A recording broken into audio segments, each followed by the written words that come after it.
গৌরহরি যেমন বড় ব্যাকুলা হয়ে মায়ের জন্য পাগল হয়ে গেছে, এদিকে মা সচী দেবীও নিমাইয়ের জন্য পাগল হয়ে গেছে। নিমাই নিমাই বলে চিৎকার করে কাঁদছে।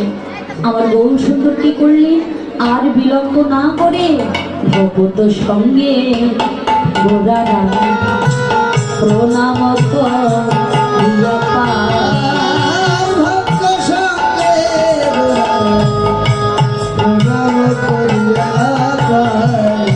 শিদারা উলো মায়ে আগে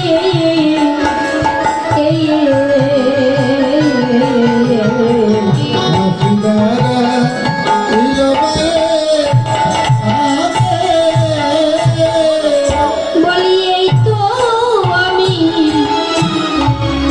এসেছি মা,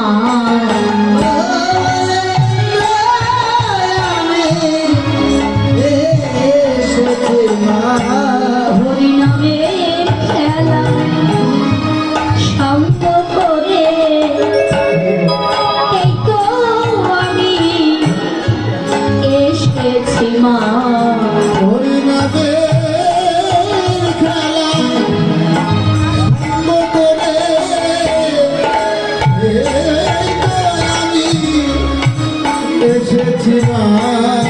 হরিনামের খেলা শান্ত করে তোমার নিমাই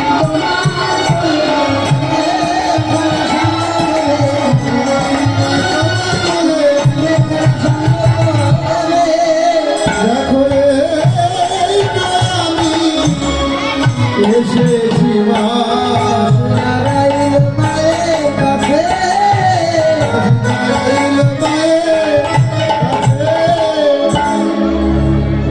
মা এতক্ষণ নিমাই নিমাই বলে কাঁদছিল। নিমাই যেই না এসেছে বাবা, মায়ের কান্না আরো দ্বিগুণ বেড়ে গেছে। ভগবান তো দূরে আর থাকতে পারলেন না। কি করলেন, মায়ের নিকটে গিয়ে মাকে বক্ষে জড়িয়ে ধরে